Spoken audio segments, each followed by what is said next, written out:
ऋषियों ने पूछा, सूत जी, शिवलिंग की स्थापना कैसे की जानी चाहिए? उसका लक्षण क्या है तथा उसकी पूजा कैसी करनी चाहिए? किस देश काल में करनी चाहिए? किस द्रव्य से द्वारा उसका निर्माण होना चाहिए? सूत जी ने कहा, महर्षियों, मैं तुम लोगों को इस विषय में वर्णन करता हूँ। ध्यान देकर सुनो और समझो। अनुकूल एवं शुभ समय में किसी पवित्र तीर्थ, नदी आदि के तट पर अपनी रुचि के अनुसार ऐसी जगह शिवलिंग की स्थापना करनी चाहिए जहाँ नित्य पूजन हो सके। पवित्र द्रव्य से, जलमय द्रव्य से अथवा तेजस पदार्थ से उसकी रुचि के अनुसार कल्पोक्त लक्षणों से युक्त शिवलिंग का निर्माण करके उसकी पूजा करने से उपासक को पूजन का पूरा पूरा फल प्राप्त होता है। संपूर्ण शुभ लक्षणों से युक्त शिवलिंग की पूजा यदि की जाए तो वह तत्काल पूजा का फल देने वाला होता है। यदि चल प्रतिष्ठा करनी हो तो इसके लिए छोटा सा शिवलिंग अथवा विग्रह श्रेष्ठ माना गया है। यदि अचल प्रतिष्ठा करनी हो तो स्थूल शिवलिंग अथवा विग्रह अच्छा माना गया है। उत्तम लक्षणों से युक्त शिवलिंग की पीठ सहित स्थापना करनी चाहिए। शिवलिंग का पीठ मंडलाकार, चौकोर, त्रिकोण अथवा खाट के बाएं की भांति ऊपर नीचे मोटा तथा बीच में पतला होना चाहिए। ऐसा लिंग पीठ महान फल देने वाला होता है। पहले मिट्टी से, प्रस्तर आदि से अथवा लोहे आदि से शिवलिंग का निर्माण करना चाहिए। जिस द्रव्य से शिवलिंग का निर्माण हो उसी से उसकी पीठ भी बनाना चाहिए। यही अचल प्रतिष्ठा वाले शिवलिंग की विशेष बात है। चल प्रतिष्ठा वाले शिवलिंग में भी लिंग और पीठ का एक ही उपादान होना चाहिए, किंतु वाण लिंग के लिए यह नियम नहीं है। लिंग की लंबाई निर्माणकर्ता या स्थापना करने वाले यजमान के 12 अंगुल के बराबर होनी चाहिए। ऐसे ही शिवलिंग को उत्तम कहा गया है। इससे कम लंबाई हुई तो फल में कमी आ जाती है, अधिक हो तो कोई दोष की बात नहीं होती है। चर लिंग में भी ऐसा ही नियम है। उसकी लंबाई कम से कम कर्ता के 1 उंगली के बराबर होनी चाहिए। उससे छोटा होने पर अल्प फल मिलता है, किंतु उससे अधिक होने पर दोष की बात नहीं होती है। यजमान को चाहिए कि वह पहले शिल्प शास्त्र के अनुसार एक विमान या देवालय बनवाए जो देवगणों की मूर्तियों से अलंकृत हो। उसका गर्भगृह बहुत ही सुंदर, सुदृढ़ एवं दर्पण के समान स्वच्छ हो। उसे 9 प्रकार के रत्नों से विभूषित किया गया हो और पूर्व और पश्चिम दिशा में 2 मुख्य द्वार हों।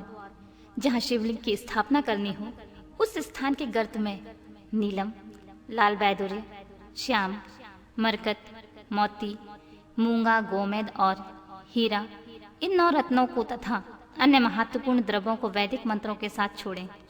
सज्जो जात आदि 5 वैदिक मंत्रों द्वारा शिवलिंग का 5 स्थानों में क्रमशः पूजन करके अग्नि में भविष्य की अनेक आहुतियां दें और परिवार सहित मेरी पूजा करके गुरु स्वरूप आचार्य को धन से तथा भाई बंधुओं को मनचाही वस्तुओं से संतुष्ट करें। याचकों को जड़, सुवर्ण ग्रह तथा भू संपत्ति तथा चेतन गौ आदि वैभव प्रदान करें।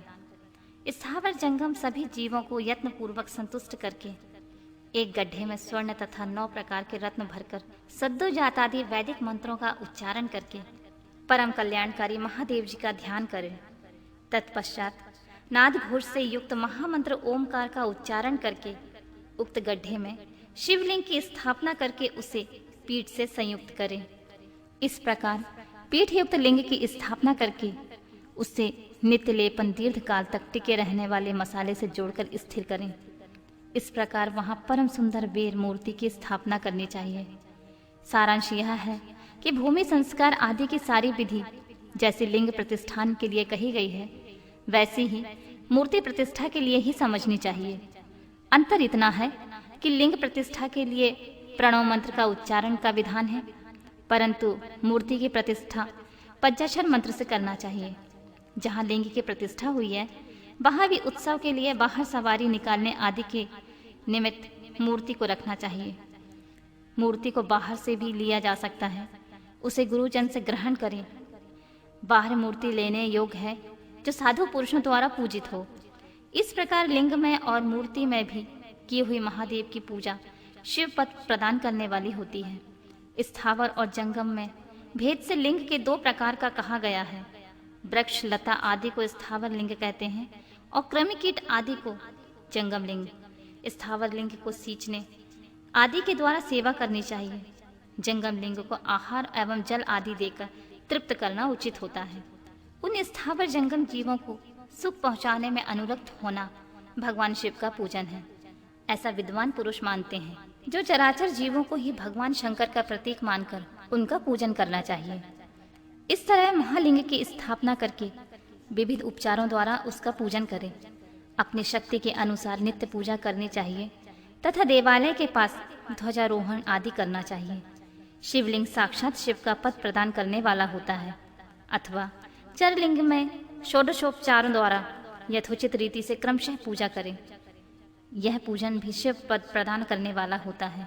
आवहन, आसन, अर्घ्य, पाद्य, पादांग, आचमन, अभ्यंग पूर्वक स्नान, वस्त्र एवं यज्ञोपवीत, गंध, पुष्प, धूप, दीप, नैवेद्य, तांबू समर्पण, निरांजन, नमस्कार और विसर्जन, ये 16 उपचार हैं। अथवा अर्घ्य से लेकर नैवेद्य विधिवत पूजन करें। अभिषेक, नैवेद्य, नमस्कार और तर्पण, ये सब यथाशक्ति नित्य करें। इस तरह किया हुआ शिव का पूजन शिव पद की प्राप्ति कराने वाला होता है। अथवा किसी मनुष्य के द्वारा स्थापित शिवलिंग में, ऋषियों द्वारा स्थापित शिवलिंग में, देवी देवताओं द्वारा स्थापित शिवलिंग में, अपने आप प्रकट हुए स्वयंभू लिंग में तथा अपने द्वारा नूतन स्थापित हुए शिवलिंग में भी उपचार समर्पण पूर्वक जैसे जैसे पूजन करने से या पूजन की सामग्री देने से भी मनुष्य ऊपर जो कुछ कहा गया है वह सारा फल प्राप्त कर लेता है। क्रमशः परिक्रमा और नमस्कार करने से शिवलिंग शिव पद की प्राप्ति कराने वाला होता है। यदि नियम पूर्वक शिवलिंग का दर्शन मात्र कर लिया जाए तो वह भी कल्याणप्रद होता है। मिट्टी, आटा, गाय के गोबर, फूल, कनेर पुष्प, फल, गुड़, मक्खन, भस्म अथवा अन्य से भी अपनी रुचि के अनुसार शिवलिंग बनाकर तदनुसार उनका पूजन करें। अथवा प्रतिदिन 10,000 प्रणव मंत्र का जाप करें। अथवा दोनों संध्याओं के समय 1-1 सहस्त्र प्रणव का जाप करें। यह भी शिव पद की प्राप्ति कराने वाला होता है, ऐसा जानना चाहिए। जब काल के मकरांत प्रणव का उच्चारण मन की शुद्धि कराने वाला होता है। समाधि में मानसिक जप का विधान है और अन्य सब समय में उपांशु जप ही करना चाहिए। नाद और बिंदु से युक्त ओमकार के उच्चारण को विद्वान पुरुष समान प्रणव कहते हैं। यदि प्रतिदिन आदर पूर्वक 10,000 पंचाक्षर मंत्र का जप किया जाए अथवा दोनों संध्याओं के समय 1-1 सहस्त्र का ही जप किया जाए तो उसे शिव पद की प्राप्ति कराने वाला समझना चाहिए। ब्राह्मण के लिए आदि में प्रणव से युक्त पंचाक्षर मंत्र अच्छा बताया गया है। कलश से किया हुआ स्नान, मंत्र की दीक्षा, मातृकाओं का न्यास, सत्य से पवित्र अंतःकरण वाला ब्राह्मण तथा ज्ञानी गुरु, इन सब को उत्तम माना गया है। द्विजनों के लिए नमो शिवाय का उच्चारण का विधान है। द्विजोत्तरों के लिए अंत में नमः पद की प्रयोग की विधि है, अर्थात वे शिवा नमः इस मंत्र का उच्चारण करें। स्त्रियों के लिए कहीं कहीं विधि पूर्वक नमोन्तम उच्चारण का विधान है, अर्थात वे भी शिवा नमः का ही जाप करें। कोई कोई ऋषि ब्राह्मण की स्त्रियों के लिए नमः पूर्वक शिवाय की जप की अनुमति देते हैं, अर्थात वे नमः शिवाय का जाप करें। पंचाक्षर मंत्र का 5 करोड़ जाप करके मनुष्य भगवान सदा शिव के समान हो जाता है। 1, 2, 3 अथवा 4 करोड़ का जप करने पर क्रमशः ब्रह्मा, विष्णु, रुद्र तथा महेश्वर का पद प्राप्त होता है। अथवा मंत्र में जितने अक्षर हैं उनका पृथक पृथक 1-1 लाख जप करें, अथवा समस्त अक्षरों का एक साथ जितने अक्षर हों उतने लाख जप करें। इस तरह के जप को शिव पद की प्राप्ति कराने वाला समझना चाहिए।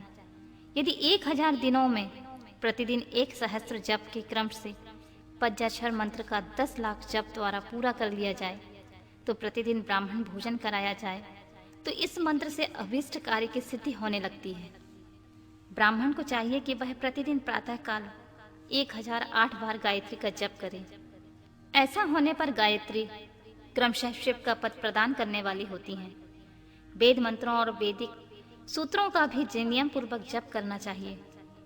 वेदों का पारायण भी शिव पद की प्राप्ति कराने वाला होता है, ऐसा जानना चाहिए। अन्य जो बहुत से मंत्र हैं उनका भी जितने अक्षर हों उतने लाख जप करें। इस प्रकार जो यथाशक्ति जप करता है वह क्रमशः शिव पद मोक्ष को प्राप्त कर लेता है। अपनी रुचि के अनुसार किसी एक मंत्र को अपनाकर मृत्यु पर्यंत प्रतिदिन उसका जप करना चाहिए, अथवा ओम इस मंत्र का प्रतिदिन 1 सहस्त्र जप करना चाहिए। ऐसा करने पर भगवान शिव की आज्ञा से संपूर्ण मनोरथों की सिद्धि होती है।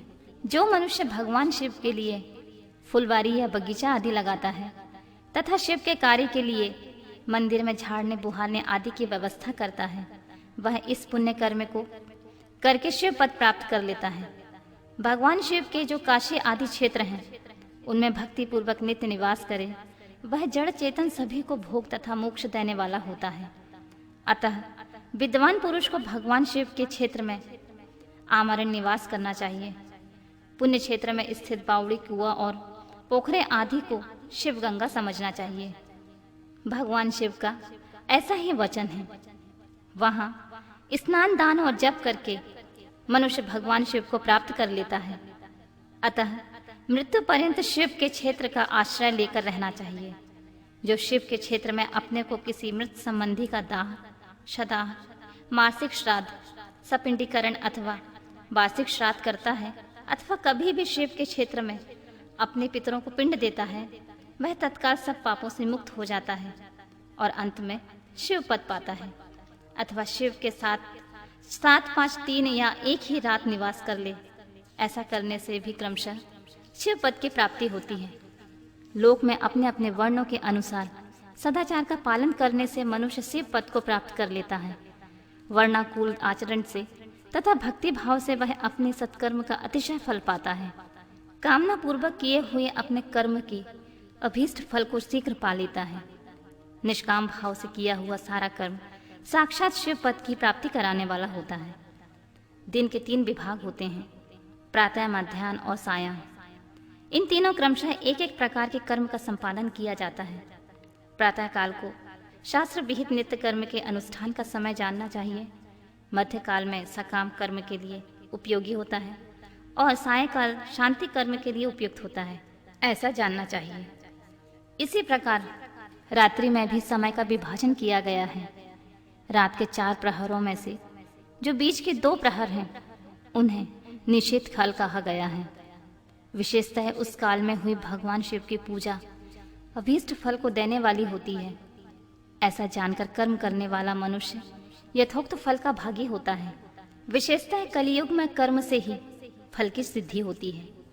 अपने अपने अधिकार के अनुसार ऊपर कहे गए किसी भी कर्म के द्वारा शिव आराधना करने वाला पुरुष यदि सदाचारी है तो पाप से डरता है, तो वह उन कर्मों को पूरा फल अवश्य प्राप्त कर लेता है। ऋषियों ने कहा, सूत जी, पुण्य क्षेत्र कौन कौन से हैं जिनका आश्रय लेकर सभी स्त्री पुरुष शिव पद प्राप्त कर लें, तथा हमें यह संक्षेप में बताइए।